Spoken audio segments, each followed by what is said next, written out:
This is why autism and Pokemon is very popular. All that's coming up.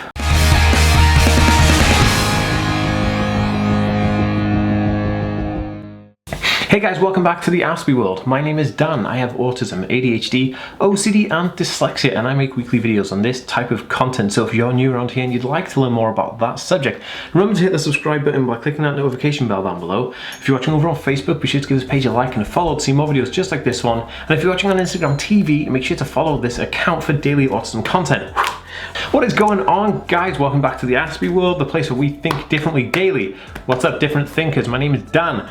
Boom! So, I wanted to do this video for a very long time, being an avid fan of Pokemon.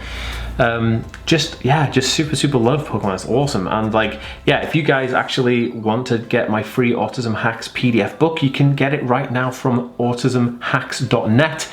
Completely free. It's an awesome, cool download book, so definitely check that out. So, Pokemon is kind of like one of these phenomenons that happen, and I remember in the 90s when it first kind of like launched.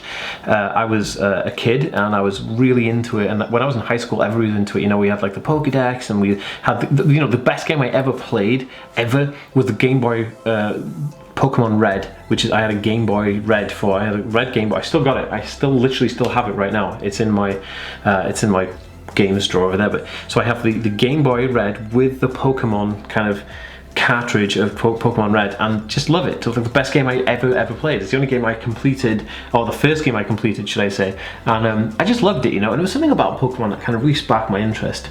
Anyway, moving on from that, it seems to be that a lot of autistic people are actually very much into Pokemon as well, and Pokemon seems to be a kind of phenomenon within the autism industry. Now, there are reasons for this. It's not kind of like Pokemon was never targeted at autistic people, but I think autistic people resonate towards Pokemon for a few different simple reasons, right? And so, you know, let's talk about the story as far as Pokemon goes, right?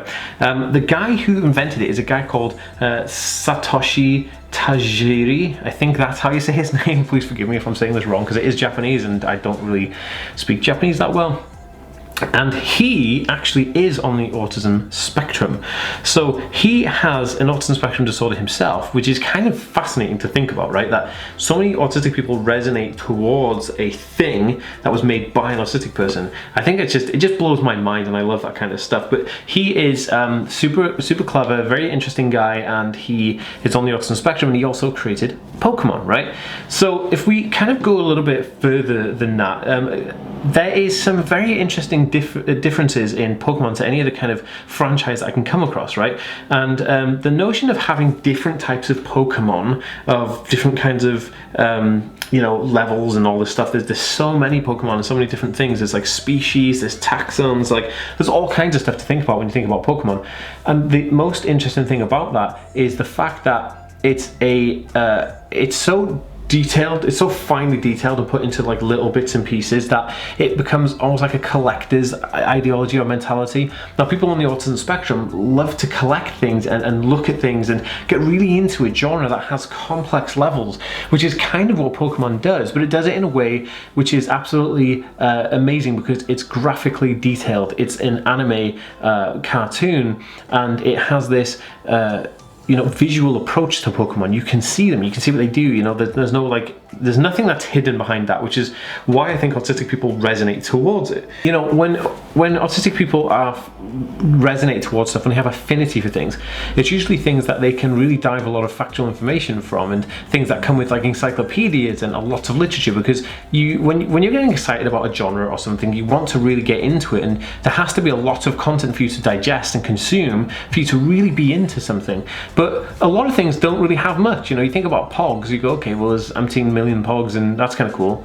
But with Pokemon, there's so many new Pokemon, different levels, there's different places they live. Each Pokemon has a habitat and it evolves to different stages. You know, you can fight with this one and different things happen.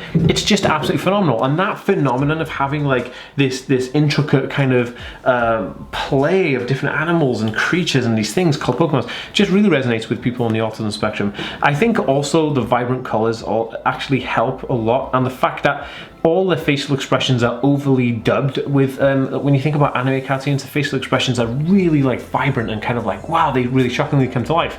So you can almost kind of guarantee that you can understand how Ash Ketchum's feeling in a certain part of the show, because they show it, you know, they show him crying, they show physical tears. You don't have to kind of guess, oh, is he upset? Or they show you, you know, and because people on the autism spectrum have a difficulty in looking at somebody and thinking, are they upset? Are they not?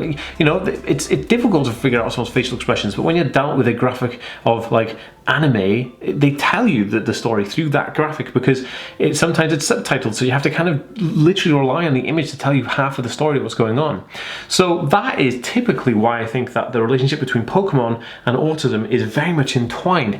I'm yet to come across somebody who's on the autism spectrum who doesn't really find Pokemon interesting at the very least, let alone be really obsessed with it. I'd like to know, do you like Pokemon or do you not? Put me a comment down in the comment section below, let me know what you think about Pokemon, because I'd love to have that discussion, and I read every comment, so that's never wasted. If you think this video is interesting and somebody could get like some value from it, please share it on Facebook, Twitter and Instagram, because that would mean the world to me. If you're new around here, give it a thumbs up and subscribe. I'll see you in the next one, guys. Peace.